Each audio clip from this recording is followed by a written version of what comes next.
Hey guys, my name is JC, and today we're playing a tribal deck led by the Dragon.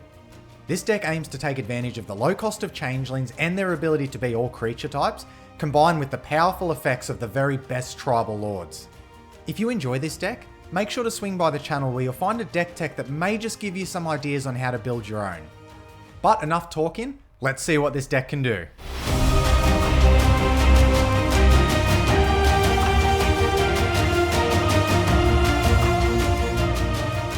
Looks like we're going last, so not a great position to be in. Let's hope our opening hand looks pretty spicy. And not too terrible actually, we've got enough lands here to sustain us for at least a few turns. Kindred Discovery is going to be great card draw. We do have a Changeling in hand, and then Harmonic Sliver can take care of any fast ramp that comes down, so I think we're going to hold on to this. And it looks like one of our opponents is Hinata Dawn-Crowned. We only recently just finished making a deck tech and showing some gameplay videos of it, so it'd be interesting to see what kind of build they went with there. So Lurrus just plays a Myriad Landscape tapped, and that's it for turn. Hinata plays a land, and they just leave it there. Wyleth plays their land for turn, and they cast a land tax. At the beginning of their upkeep, if an opponent controls more lands than them, they may search their library for up to 3 basic land cards, reveal them, put them into their hand, and then shuffle.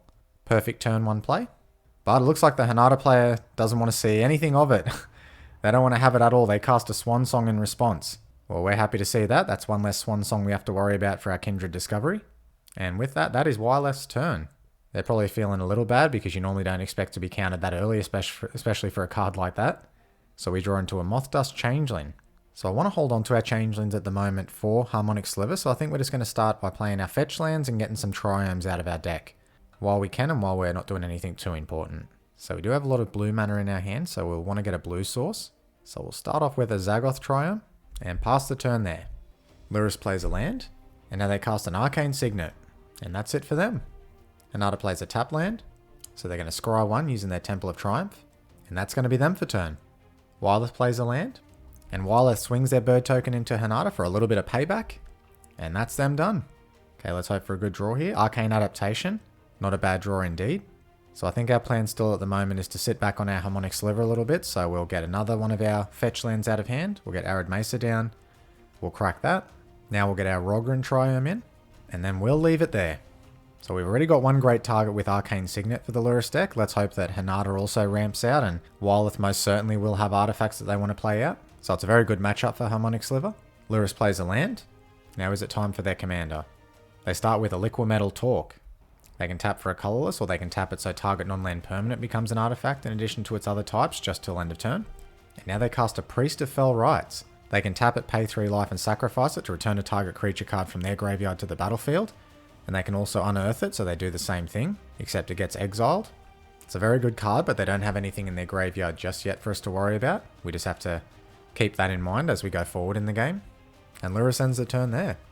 Hinata plays a land, notably Hall of Heliod's Generosity, so they can pay a white and tap it to return an enchantment from their graveyard to the top of their library. Now they cast a Chromatic Lantern.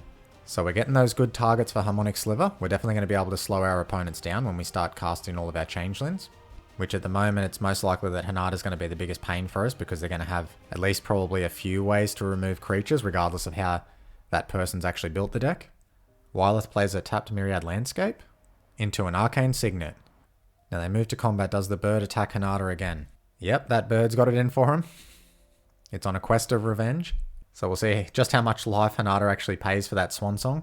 And that's Wyleth's turn done. So let's see what we draw for turn. And we draw a Heronblade Elite. Now if I wasn't so concerned with Hinata coming down next turn, I might have actually cast that instead so we could use the Changelings to buff it up and really improve our mana situation, but I think we have to play sensibly here, at risk of losing our whole board to Hinata, so we'll play our Hallowed Fountain, we'll pay our 2 life so it comes in untapped, and let's get our Harmonic Sliver down. This is definitely going to be a red flag for the other 2 players, but we need to do it, so we're going to target the Chromatic Lantern there. Hinata taps it for mana, but it doesn't seem they're doing anything in response. And I think that's going to be us for turn, and we just have to really hope that Harmonic Sliver survives by the time it comes back around to our turn, because we can do quite a bit of damage to everyone else if it does. But if the other players do have removal in their hand, I don't see it lasting too long. It's just really going to threaten what the other players are doing at the table. Lurrus may let it go because they can recur it quite easily, but I don't see the Wyleth player letting it hang around too long. So Lurrus plays a land, and now they cast their commander. So Lurrus has lifelink, and once during each of their turns, they can cast 1 permanent spell with mana value 2 or less from their graveyard.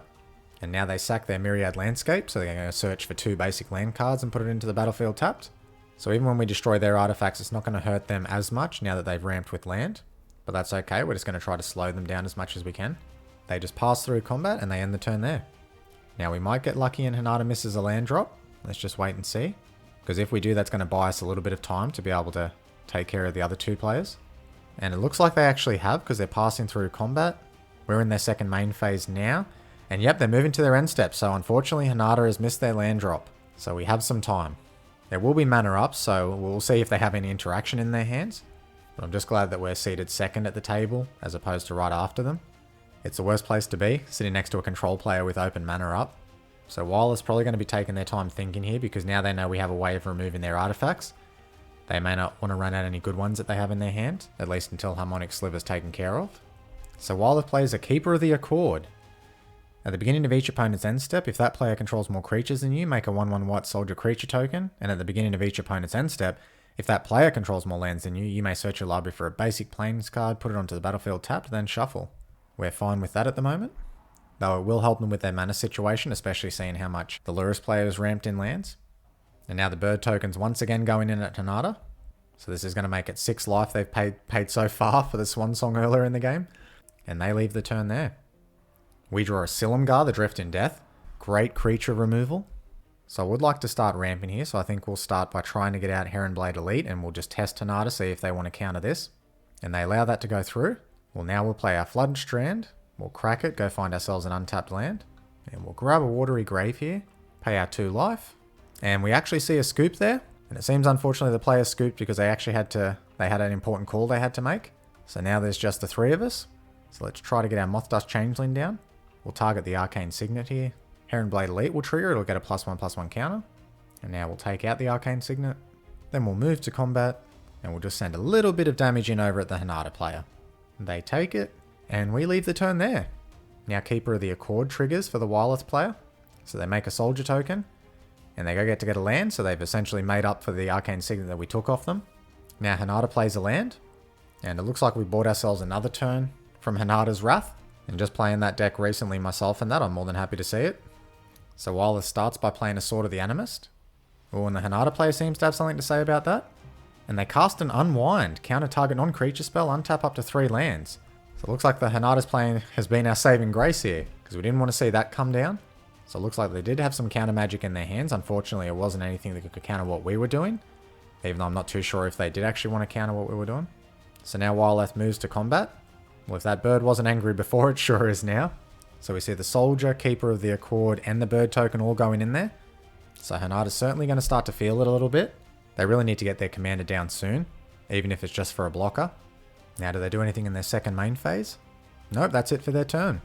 So it looks like we get to keep our board state at the moment, and we draw a Tovolar. So now we've got 2 pieces of card draw in hand. So what I think we'll do here is we'll start by casting our Amoeboid Changeling. That's going to give Heronblade Elite another counter so it can tap for more mana. And that goes through. So we'll target their land here. Unfortunately for them, they do have an artifact land on the battlefield. Heronblade Elite also triggers. It gets another +1/+1 counter. So that's going to make it a 3/3. And that all occurs. And now to finish off, let's get down our Tovolar Dire Overlord so we can start drawing some cards. Fortunately, that's also going to put another counter on Heronblade Elite because Tovolar is a human werewolf. In this deck, details matter when it comes to the creature type. And that also resolves, triggering Heronblade Elite. Now let's move to combat. We'll send the Elite over at Wyleth, and then we'll send Hinata our other 2 creatures, our Harmonic Sliver and Moth-Dust Changeling. That damage goes through, so that's going to trigger Tovolar. We'll be able to draw a card. And that's a Yuriko Tiger Shadow. It's a very good card to have in hand. So now in our second main phase, Heronblade Elite can tap for 4 mana. So I think what we're going to do is we're going to set up our Silumgar here. If we use Arcane Adaptation to name Dragon as our creature type, then when we get Silumgar in, every dragon that attacks is going to give our creatures defending player controls -1/-1, so that's going to be able to clear the board of Wyleth, but specifically Hinata as well, which Hinata is what I'm still most concerned with. So let's tap for blue using Heronblade Elite. Let's get down our Arcane Adaptation. Now this is a non-creature spell, so we'll have to see if Hinata is actually worried about it or not, and it goes through. We'll name Dragon, and otherwise we leave the turn there and hope our board state survives. The problem with Hinata is they're going to have mana to be able to cast a next turn, and if they play a land, there's quite a few spells that can do quite a lot for just 1 mana in Hinata, so we're just going to have to wait and see. We got lucky before, but maybe our luck's going to run out now. So they actually cast a Murmuring Mystic. Whenever they cast an instant or sorcery spell, they make a 1/1 blue bird illusion token with flying. So we might be seeing a token heavy version of Hinata here, which will be really interesting. I haven't actually played against Hinata at all since it's been released, and I only know of the version that I've made, so this will be really interesting to see how it goes. There are quite a few cool cards that work if you build Hinata as a token heavy version, that unfortunately you can't play in the version I made, and that's Hinata's turn done. Wyleth plays a land, and notably they have got an artifact land back down, so that's going to make it easier for our Harmonic Sliver to have a target, so we won't have to get rid of our Arcane Adaptation. And they cast a Forging the Tyrite Sword. The first 2 sagas make a treasure token, and the last allows them to search for Halvar, God of Battle, or an equipment card and put it into their hand. Well, that's okay with us at the moment. We've still got time before that becomes a problem. They make their treasure token, and now they crack their Myriad Landscape, getting 2 basic lands onto the battlefield tapped. Now we move to combat. Let's see if they swing in. They may be starting to look our way, seeing as we're developing quite a threatening board at the moment. But no, the bird token is set on revenge and has brought all its friends along with it, convinced them that this is the way. So Hinata's been fully swung at it. They block with the Murmuring Mystic on the Keeper of the Accord, and they leave the turn there. So this is one benefit of playing a deck like this, which some people may call a meme deck, is that you're not really seen as a threat until things get pretty scary. So sometimes you can slip under the cover a little bit. So now because we've hit our upkeep and we actually control 3 or more werewolves, Tovolar's going to trigger and it's going to transform. And we draw a Woodland Changeling for turn. Now I think I do want to get Silumgar down here, especially while Hinata's tapped out. But that will require us tapping the Heronblade Elite first, so let's do that. And so that resolves. And thankfully it's got hexproof so it can protect itself. Now we'll also get down our Woodland Changeling, take care of that artifact land just while we can. That will trigger Heronblade Elite. And we might actually target the Saga here just so they can't go tutor an equipment that they need. Now let's move to combat. And because we can't get rid of the Murmuring Mystic, even if we do swing out everything at Hinata, we'll swing out everything at Wyleth. That's going to give us 4 Silumgar triggers. And that's completely wiped our opponent's board of all their creatures there. We're also going to be able to draw 3 cards off of Tovolar. So let's draw ourselves some cards. Hope we hit something juicy. So we hit a Changeling. We hit a land, which is good because we haven't hit our land drop. And a Ninja, Ingenious Infiltrator. So we'll just play our land for turn. We'll have it enter tapped because we can't use it for anything. And then we'll pass the turn there. So the Hinata player knows we've got creature removal now that's going to be pretty hard to get rid of here. So they will really need to be able to cast Hinata, play a land, and then have a 1-mana spell that perhaps is going to tap down all our creatures. But they just move straight to combat. And they actually pass through combat. And it looks like they're moving to the end of their turn. So they're either holding up interaction or they don't have an answer in hand for what we're doing at the moment. And they probably don't feel like they can safely resolve Hinata. So Wyleth does have 5 cards in hand. They might have an answer to what we're doing. And if they do, they're certainly going to want to do it now while they have an empty board state and they don't have anything on the line anymore with all their creatures out. So they just start by casting their commander. So they are taking their time thinking about this. They must have some cards in hand that are presenting them with a bit of a conundrum. And now they cast Swiftfoot Boots. So it seems, at least for the Wyleth player, they are in a little bit of a pickle here because they know whatever artifacts they cast, we're going to be able to take care of it with Harmonic Sliver, especially if we have a Changeling in hand. And their Wyleth is going to die if we attack into them with Silumgar, which we're not going to need too many dragons to be swinging in, only 2 really. They move to equip their Swiftfoot Boots to Wyleth. Oh, and it looks like Hinata has something to say about this, and they actually cast Pongify targeting their commander. So it might seem like the Hinata player's given up here and they're just taking out the Wyleth out of spite for the bird attack. Which is a little unfortunate. They probably should be targeting us, but maybe they just feel like there's no real point at the moment. We're so far ahead, they may not be able to do anything about it. Because no doubt if they could target Silumgar with that, they would. And that is their turn. So now that the Hinata player doesn't have access to blue, I feel a little more safer at the moment. Tovolar triggers once again, so we get to transform it. And we draw a Harabraz Druid for turn. Not too bad at all. So what I think we'll do to start off with is we'll get our Moonglove Changeling down. We'll target the Swiftfoot Boots here. Heronblade Elite also triggers to get another counter. So now it's going to be a 6/6. And now I think it's time we move to combat and see if we can sneak Yuriko in. Draw some cards and deal some indirect non-combat damage. So we'll send Silumgar over at Wyleth. We'll also send the Heronblade Elite over that way. Because Hinata's on lower life, so the Yuriko triggers are going to drain them and most likely kill them quicker, so we need extra damage over at Wyleth. I'll also send Tovolar, and then we'll send the rest over at Hinata. And we'll see where they block. That triggers Silumgar a bunch of times. So everything dies except for the Murmuring Mystic, which is currently a -3, 1 toughness creature, so it won't do any damage to our creatures even if it does block. And so it looks like they're letting the damage through. And now we'll bounce back our Harmonic Sliver. Let's get Yuriko in on the action, and we'll see what we draw off the top. Unless Hinata has something to say about it now finally, but I doubt that they do. Heronblade Elite triggers because Yuriko is a human, so we get yet another counter. Damage goes through, knocking them down to 13 and 16 respectively. So we'll put the Yuriko triggers on the stack first and then follow them up by Tovolar. So we'll draw some cards first, just in case things don't go as planned. So we draw a Nunesh, a land, a Changeling Outcast, and another land. So Firebelly Changeling does 2 damage to them first. Then a Realm Walker, so 3 damage. Then a Reaper King, beautiful. That knocks them down to 1 because the Reaper King technically has a 10 mana value. Most people think it's Wooburg, but it's actually 10 mana, so that knocks 1 player out. Last Yuriko trigger, can we get it done? And an Utvara Hellkite for 8 damage. Wow, what an end to that game. Well, I don't have too much to say about that just yet. Let's save it for the wrap up and go there now. So that was quite the finish from Yuriko. And while she certainly did help us to end the game, there were a few key cards that helped us win the game.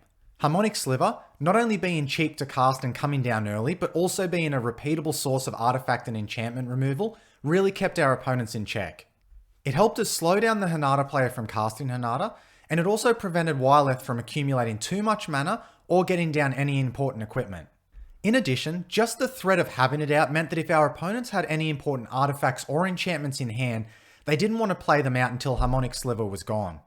The other card that really pulled its weight was Silumgar. Having a repeatable source of creature removal on board that also protects itself meant our opponents couldn't really develop a creature board state until it was gone. And because all of our opponents' decks needed to keep out key creatures to function, we were able to slow the game down long enough to get a win.